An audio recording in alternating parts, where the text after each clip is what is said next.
우리 함께 한 목소리로 봉독하겠습니다. 제6시가 되매 온 땅에 어둠이 임하여 제9시까지 계속하더니 제9시에 예수께서 크게 소리 지르되 엘리 엘리 라마 사박다니 하시니 이를 번역하면 나의 하나님 어찌하여 나를 버리셨나이까 하는 뜻이라. 곁에 섰던 자 중 어떤 이들이 듣고 이르되 보라 엘리야를 부른다 하고 한 사람이 달려가서 해면에 신 포도주를 적시어 갈대에 꿰어 마시게 하고 이르되 가만두라 엘리야가 와서 그를 내려주나 보자 하더라. 예수께서 큰 소리를 지르시고 숨지시니라. 이에 성소 휘장이 위로부터 아래까지 찢어져 둘이 되니라. 아멘. 할렐루야. 이제 오늘 특별 새벽 기도의 우리 마지막 날입니다. 이따 저녁에 우리 8시에 성금요 예배로 함께 모여서 또 성찬식에 동참합니다. 오늘은 이 고난 주간에서 가장 이제는 하이라이트가 되는 날입니다. 그 예수님이 어찌 보면 이런 새벽에 모든 재판을 받으셨습니다. 불의한 재판이었죠. 사람들이 없는 곳에서 그저 예수님을 죽이고 싶었던 사람들만 몰래 모여서 온갖 방법을 다 동원하여 예수님에게 사형 집행을 결국에는 내리게 하는 그 모든 일들이 어찌 보면 지금 이 모든 시간에 진행이 되고 있었습니다. 여러분, 사람이 봐도 말이 안 되는 판단이나 결정을 할 때 우리는 분노하죠. 우리는 일 처리가 제대로 안 되거나 사람이 말을 안 지키거나 또 앞뒤가 맞지 않게 행동을 하면은 우리는 그냥 자연스럽게 그것 때문에 화가 납니다. 그리고 그것 때문에 목소리를 높일 수밖에 없습니다.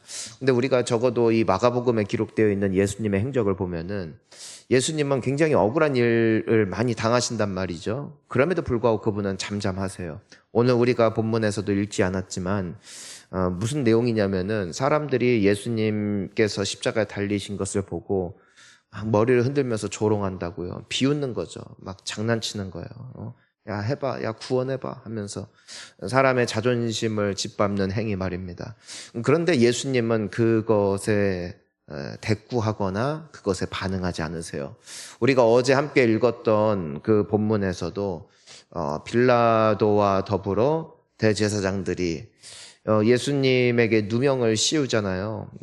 막 사람들이 예수님에 대해서 모함하고, 그러니까 빌라도가 사람들이 너에 대해서 하는 말 못 듣냐 라면서 어떻게든 핑계 좀 해봐라 했는데도 예수님께서는 어떻게 하셨어요? 그분은 잠잠하셨어요.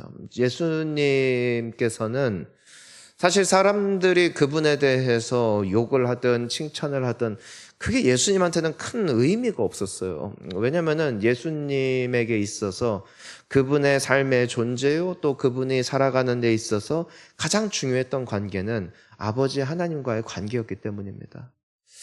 그래서 세상이 잘못 가는 것 같고 사람들의 모든 평가와 판단이 어찌 보면은 굉장히 정의롭지 못한 길을 간 것 같다 할지라도 예수님께서는 초연하세요.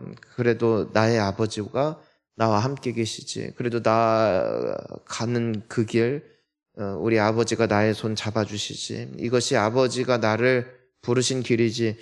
그 확신이 있었기 때문에 하나님과의 그 관계는 예수님을 누구보다도 강하게 또 누구보다도 의연하게 걸어가게 하셨음을 우리가 볼 수 있는 것이죠.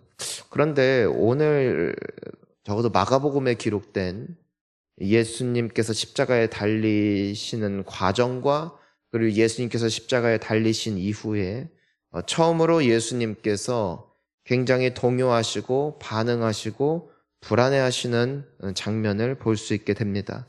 우리 함께 33절과 34절을 함께 읽어보겠습니다. 시작. 제6시가 되매 온 땅에 어둠이 임하여 제9시까지 계속하더니 제9시에 예수께서 크게 소리 지르시되 엘리 엘리 라마 사박다니 하시니 이를 번역하면 나의 하나님 어찌하여 나를 버리셨나이까 하는 뜻이라. 제6시라 함은 이 유대인들은 시간을 오전 6시를 기준으로 시작을 했습니다. 그러니까 6시라 하면은 12시가 되는 것이죠. 정오입니다. 가장 환한 대낮에 어둠이 임했는데 제9시까지, 즉 오후 3시까지 지속됩니다. 가장 햇빛이 내리쬐어야 할 시간에 온 땅에 어둠이 임했습니다. 그런데 그 제9시 때 예수님께서 크게 소리 지르십니다. 대꾸하지 아니하셨고 소리 지르지 아니하셨던 예수님께서 고통 가운데 외치십니다. 십자가에 달리셨을 때도 사람들의 비난 앞에서도 의연하셨던 그분이 모든 그 지금까지 걸어오셨던 보여주셨던 모습과 전혀 다른 모습을 보여주십니다. 이유가 무엇이었는가? 왜 하나님 아버지 나를 버리셨습니까? 예수님은 사람들이 다 버려도, 제자들이 도망가도, 그리고 침을 뱉고 뺨을 쳐도 예수님은 괜찮으셨어요. 나의 아버지가 나와 함께 하신다. 사랑하는 성도님 여러분, 우리의 삶에 가장 큰 위로가 여기에 있음을 믿습니다. 사실 우리의 가장 가까운 사람들도 우리를 버릴 수 있습니다. 우리의 편이 아닐 수 있어요. 여러분, 세상에 영원한 편은 없어요. 주님만이 영원한 편이 되어주시고 그분이 우리와 함께 하심이 가장 큰 능력이 되어지는 것이죠. 아브라함이 그랬어요. 조카 롯 누구였습니까? 아브라함이 어려서부터 키웠던 존재. 왜냐하면 조카 롯의 아버지께서 먼저 돌아가셨거든요. 그래서 자식처럼 키웠어요. 그리고 그 아브라함이 처음 하나님의 부르심을 받아 떠났을 때에도 롯은 따라가죠. 아브라함이 온갖 수모와 또 어려움 가운데 있을 때 롯은 항상 곁에 있었던 든든한 존재였어요. 하지만 나중에 그들의 소유가 점점 많아지자 결국 그 두 집안이 함께 할 수 없음을 이 아브라함 역시도 직감할 수 있었죠. 근데 그때 롯에게 굉장히 아이러니한 제안을 줍니다. 그것이 무엇입니까? 너 가고 싶은 곳 너가 먼저 선택해라. 사실 아브라함은 자기가 먼저 선택하더라도 그것이 어느 누구에게도 욕먹을 만한 일이 아니었어요. 그럼에도 불구하고 아브라함은 그 롯에게 너가 선택하면은 내가 반대로 가겠다. 어디든지 네가 가고 싶은 곳을 가라. 롯은 소돔과 고모라라는 도시를 선택했었어요. 왜냐하면 그에게 가장 중요했던 것은 하나님이 아니라 눈에 보이는 세상이었기 때문이죠. 근데 아브라함은 어쩌면 그렇게 초연할 수 있었을까요? 아브라함은 어쩌면 그렇게도 의연할 수 있었을까요? 왜 그는 손해보는 선택, 즉 세상적인 기준으로 봤을 때 말이 안 되는 결단을 내릴 수 있었을까요? 그에게 있어서 가장 큰 소유요, 그에게 있어서 가장 큰 만족은 하나님 한 분이었기 때문입니다. 내가 어딜 가는 것이 문제가 아니다. 하나님이 나와 함께 하시고 하나님의 약속이 나와 함께 있는 이상 나는 괜찮다. 이것이 아브라함의 신앙 고백이었죠.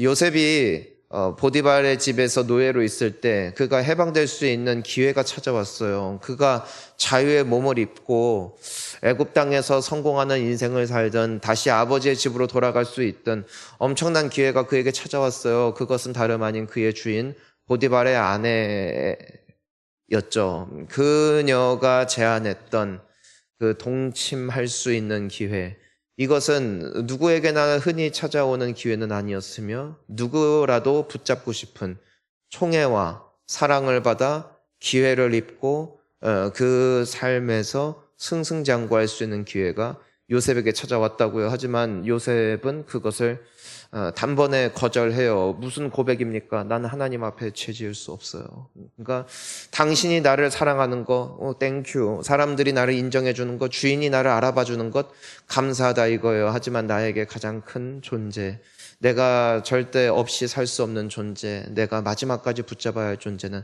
하나님이신데 내가 어떻게 그분 앞에 죄를 짓냐 이거예요. 그래서 그 제안을 까버리죠. 결과적으로 그는 감옥에 갇혀요. 결과적으로 그는 고생길이 열렸어요. 하지만 하나님이 그와 함께 하시자 어느 누구도 책임질 수 없었을 그의 인생을 하나님이 책임지시잖아요. 다니엘은, 그리고 그의 친구들은 여러 유혹들 앞에 있었어요. 다니엘의 친구들은 왕의 신상 앞에 절하지 않았어요.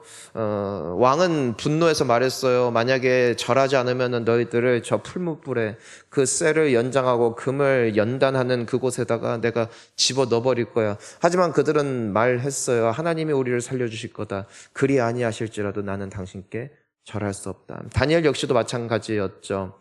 왕 외에 다른 신에게 만약에 기도하는 것이 발각된다면 사자굴에 던져버릴 거야. 하지만 다니엘에게 있어서 가장 소중한 존재는 하나님, 죽는다 할지라도 괜찮다 이거예요.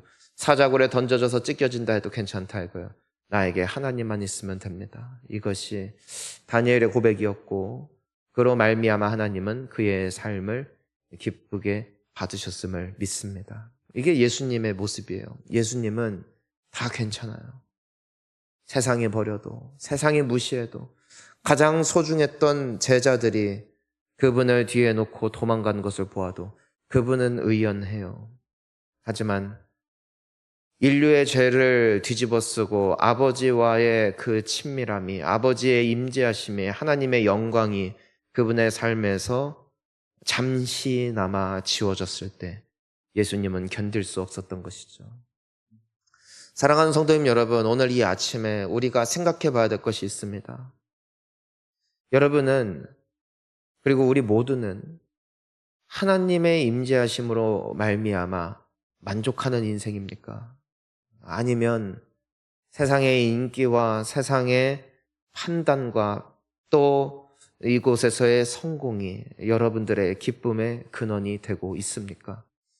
하나님이 나와 함께 하심이 가장 중요한 인생, 그들이 바로 주님의 사람들인 줄 믿습니다. 우리는 성경의 모든 인물들이 이와 같이 하나님이 전부였음을 기억해야 돼요. 또한 이것이 우리가 나아가야 할 길임을 기억해야 돼요. 주님, 당신이 계시면 난 그걸로 만족합니다. 주님, 나는 주님이 나의 하나님이시기에 그로 말미암아 만족합니다. 내가 죄 때문에 견딜 수 없다면, 그것이 내가 축복 못 받으면 어떡하지? 내가 하나님 앞에 기도 안 해서 우리 자식이 좋은 학교 못 가면 어떡하지? 이번 시험 성적이 안 좋으면 어떡하지? 이것이 우리로 하여금 새벽에 나오게 하는 이유가 되게 하고, 그것이 우리로 말미암아 신앙생활을 하게 만드는 것이라면은 우리는 어찌 보면 굉장히 잘못된 신앙생활을 하고 있는 것일 수도 있어요. 여러분, 이 신앙생활의 절대적인 이유는 하나님이 유일한 이유가 되어야 되는 것이죠. 내가 주님을 사랑합니다. 주님이 나에게 이 세상에 있는 것을 주시든 안 주시든 난 그것이 중요하지 않습니다. 난 당신이 나와 함께 하심이 나에게 가장 큰 만족되기를 원합니다. 그 길로 나아갈 수 있는 우리가 될 수 있기를 주의 이름으로 축복합니다. 우리 예수님께서는 어쨌든 그분의 삶 가운데 처음으로 아버지의 임재하심이 사라지는 그 경험을 하시고 그분은 몸부림쳤어요. 우리도 이렇다면 얼마나 좋을까요? 하나님이 느껴지지 않을 때 그것 때문에 몸부림칠 수 있다는 말이에요. 나에게 모든 게 있음에도 불구하고 다 괜찮은데 하나님의 임재하심, 하나님의 그 사랑이 느껴지지 않아서 그것 때문에 가슴 저미며 그것 때문에 눈물을 흘릴 수 있다면 말입니다. 그것이 정말 아름다운 신앙 아닐까? 다윗의 위대함은 그가 밧세바를 범함으로 말미암아 그의 입지가 흔들리지 않아요. 그의 왕권이 흔들리지 않아요. 하지만 나단 선지자가 다윗에게 하나님께서 당신에게 진노하셨다. 당신이 하나님 앞에 큰 죄악을 저지름으로써 하나님이 당신을 버리실 것이다. 그 사실 앞에 그는 통곡했어요. 오히려 나중에 밧세바와의 사이에서 낳았던 아이가 얼마 지나지 않아 큰 병으로 말미암아 죽었을 때 말입니다. 물론 그 아이가 심히 알았을 때 그것 때문에 애통하며 금식하며 기도했지만 막상 정작 그 아이가 죽었을 때는 또한 그것에 대하여 의연하게 받아들였던 다윗이었어요. 하지만 하나님이 나를 버리신다는 생각 앞에 그는 고통스러워하며 몸부림쳤죠. 그것이 바로 우리가 예수님의 모습을 통해 또한 볼 수 있는 정말 하나님을 사랑하는 사람들의 모습인 것 같습니다. 여러분, 우리가 비록 그 영성이 아직 다다르지 못했다 할지라도 시간이 가면 갈수록 우리 주님을 사랑하되 더 사랑하는 우리가 되었으면 좋겠습니다. 예수님께서는 숨지셨어요. 큰 소리를 지르시고 하나님의 부재하심 앞에 괴로워하면서 그분은 돌아가셨어요. 하지만 우리가 38절 말씀을 보니까 어떤 기록이 있습니까? 마지막으로 함께 읽습니다. 이에 성소 휘장이 위로부터 아래까지 찢어져 둘이 되니라. 아멘. 예수님의 죽으심으로 말미암아 하나님과 인간을 막고 있던 성소의 휘장이 위로부터 아래까지 찢어집니다. 하나님의 진노가 예수 그리스도의 고통으로 말미암아 떠나갑니다. 이것이 예수님께서 걸어가셨던 길입니다. 사실 하나님께서 예수님을 부르셨던 십자가의 길은 적어도 영광의 길은 아닌 것처럼 보였어요. 승리의 길은 아닌 것처럼 보여요. 사람들이 조롱하는 자리로밖에 보이지 않아요. 하지만 예수님이 이 길을 걸어가신 이유는 단 하나였어요. 하나님을 신뢰함이었죠. 여러분, 우리가요, 신앙생활 하면서 말씀 순종하면서 살아가려다 보면은요, 많은 손해를 보는 건 맞는 것 같아요. 이번 주에도 여러분 특세 때문에 고생 많으셨어요. 오늘도 우리 청년들, 청소년들 너무너무 수고 많았어요. 이들도 정말 공부 때문에, 학업 때문에 바쁜 사람들이고 피곤하고 어제도 학원 늦게까지 했을 거고 또 직장 생활 하면서 또 젊은 청년의 때에 얼마나 하고 싶은 게 많고 잠도 많이 자고 싶고 나이 들면은 잠도 줄죠. 그러니까 아무래도 훨씬 수월해요. 그런데 젊을 때는 그렇지 않아요. 어리석어 보이죠. 새벽을 오면은 오늘 하루 어떡하지? 지금 시험 기간인데 지금 대학생들 또 중고등학생들 다 시험 기간이거든요. 얼마나 어리석어 보여요. 그럼에도 그냥 주님 바라보며 가는 거예요. 여러분, 우리가 봉사하고 우리가 오늘 하루도 살아갈 거예요. 그리고 우리는 주님을 예배하죠. 손해 볼 때가 있어요. 분명히 그래요. 여러분 11조를 하면은 반드시 마이너스예요. 그건 100% 분명해요. 여러분 주님을 위해서 살려다 보면은요, 때로는 이 예수님께서 걸어가셨던 십자가의 길처럼 때로는 아브라함이 약속의 땅으로 갔더니 막상 거기에 기근이 찾아왔던 것처럼 우리의 인생이 그럴 때도 있습니다. 하지만 주님이 부르신 그 길로 나아갈 때 그곳에는 승리가 있음을 믿습니다. 주님의 뜻이 이루어질 줄 믿습니다. 제자들 같이 도망가지 마시고 우리 함께 십자가로 나아갑시다. 롯과 같이 소돔과 고모라를 눈에 보이는 환상을 따라가지 마시고 아브라함과 같이 주님 안에 초연한 인생이 되어집시다. 끝이 아름다운 삶, 결국에는 승리하는 삶, 우리 모두의 인생 되어질 수 있기를 예수님의 이름으로 축원합니다. 우리 함께 기도하시겠습니다.